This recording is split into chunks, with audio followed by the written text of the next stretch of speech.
ಬೆಳಗಾವಿಯಲ್ಲಿ KSRTC conductor ಮೇಲೆ ಹಲ್ಲೆ ಪ್ರಕರಣಕ್ಕೆ ಸಂಬಂಧಪಟ್ಟಂತೆ ಮರಾಠಿ ಪುಂಡರ ಹುಚ್ಚಾಟದಿಂದ ಜನಸಾಮಾನ್ಯರಿಗೀಗ ಶಿಕ್ಷೆ ಕೊಟ್ಟಂತಾಗಿದೆ. ಮಹಾರಾಷ್ಟ್ರ ಕರ್ನಾಟಕ ನಡುವೆ 120 ಬಸ್ ಸಂಚಾರ ಬಂದ್ ಮಾಡಲಾಗಿದೆ. ಮರಾಠಿನಲ್ಲಿ ಮಾತನಾಡಿ ಅಂತ ಹೇಳಿ ಮಹಿಳೆಯೊಬ್ಬರು ಕಂಡಕ್ಟರ್ ಮೇಲೆ ಏನು ಹಲ್ಲೆಯನ್ನ ಮಾಡಿದ್ರು ಆ ವಿಚಾರಕ್ಕೆ ಸಂಬಂಧಪಟ್ಟಂತೆ ಆಗ್ತಿರೋ ಬೆಳವಣಿಗೆ ಇದು. 120 ಬಸ್ಗಳ ಸಂಚಾರವನ್ನ ಬಂದ್ ಮಾಡಲಾಗಿದೆಯಂತೆ. ಮಹಾರಾಷ್ಟ್ರ ಕರ್ನಾಟಕ ಆ ಭಾಗದಲ್ಲಿ ಸಂಚರಿಸ್ತಾ ಇದ್ದ ಬಸ್ಗಳಿಗೆ ಬ್ರೇಕ್ ಹಾಕಿದ್ದಾರೆ.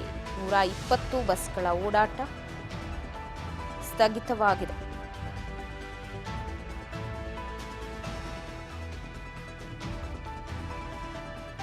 ಬೆಳಗಾವಿಯಲ್ಲಿ ಕೆಎಸ್ಆರ್ಟಿಸಿ ಕಂಡಕ್ಟರ್ ಮೇಲೆ ಹಲ್ಲೆ ಕೇಸ್ಗೆ ಸಂಬಂಧಪಟ್ಟಂತೆ ಕರ್ನಾಟಕ ಮಹಾರಾಷ್ಟ್ರ ನಡುವೆ ಬಸ್ ಸಂಚಾರ ಸ್ಥಗಿತವಾಗಿದ್ದು ಇದು ಸಾರ್ವಜನಿಕರಿಗೂ ಕೂಡ ಕಿರಿಕಿರಿಯುಂಟಾಗಿದೆ.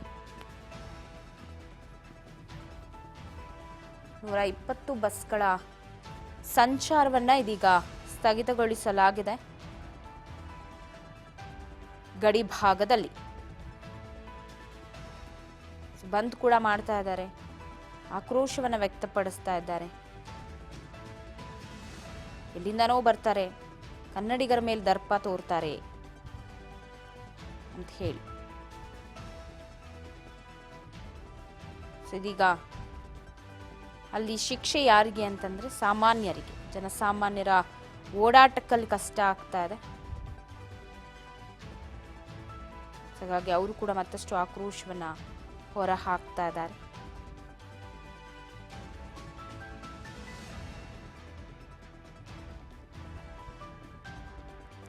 ಸದ್ಯ ಬೆಳಗಾವಿಯಿಂದ ಮಹಾರಾಷ್ಟ್ರ ಭಾಗದತ್ತ ಸಂಚರಿಸ್ತಾ ಇದ್ದಂತಹ ಬಸ್ಸುಗಳಿಗೆ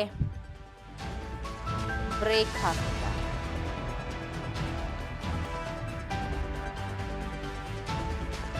ಮರಾಠಿ ಪುಂಡರಿಂದ ಕಂಡಕ್ಟರ್ ಮೇಲೆ ಹಲ್ಲೆಯಾಗಿತ್ತು. ಅದನ್ನ ಖಂಡಿಸಿ ಇಂದು ಬೆಳಗಾವಿಗೆ ಸಚಿವ ರಾಮಲಿಂಗಾರೆಡ್ಡಿ ಭೇಟಿಯನ್ನ ಕೊಡ್ತಾರೆ. ಯಾಕಂದ್ರೆ ಬಹಳಷ್ಟು ಖಂಡನೆ ಅಲ್ಲಿ ವ್ಯಕ್ತವಾಗ್ತಾ ಇದೆ.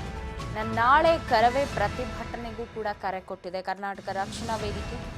ಮಂಗಳವಾರ ಗಡಿ ಭಾಗದಲ್ಲಿ ಅವರು ಪುಂಡಾಟಕ್ಕೆ ನಿಲ್ಲಬೇಕು ಅಂತ. ಕರ್ನಾಟಕದಲ್ಲಿ ನಾವು ಕನ್ನಡ ಮಾತನಾಡದೆ ಮರಾಠಿಲಿ ಮಾತಾಡಿ ಮರಾಠಿಲಿ ಹೇಳಿ ಅಂತ ಹೇಳಿ ಕಪಾಳ ಮೋಕ್ಷ ಮಾಡಿದ್ದು, ಹಲ್ಲೆ ಮಾಡಿದ್ದು, ಕಣ್ಣೀರು ಹಾಕ್ತಾ ಕನ್ನಡದಲ್ಲಿ ಮಾತನಾಡಿಲ್ಲ,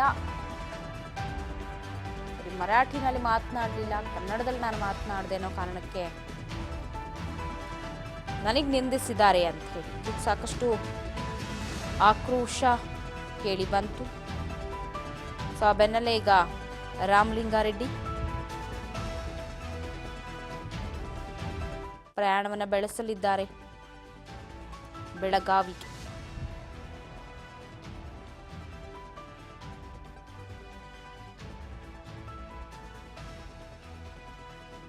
ಕೊಲ್ಲಾಪುರಕ್ಕೆ ಹೋಗುವ ಕೆಎಸ್ಆರ್ಟಿಸಿ ಬಸ್ಗಳ ನಿಷೇಧವಾಗಿದೆ. 120ಕ್ಕೂ ಅಧಿಕ ಬಸ್ಗಳನ್ನು ಓಡಾಟವನ್ನು ಬಂದ್ ಮಾಡಲಾಗಿದೆ. ಇದರಿಂದ ಸಾರ್ವಜನಿಕರಿಗೂ ಕೂಡ ಕಿರಿಕಿರಿ ಉಂಟಾಗ್ತಾ ಇದೆ. ಸೊ ಹಾಗಾಗಿ ಇದೆಲ್ಲ ಬೆಳವಣಿಗೆಗಳನ್ನು ನೋಡಿ ಸಾರಿಗೆ ಸಚಿವರು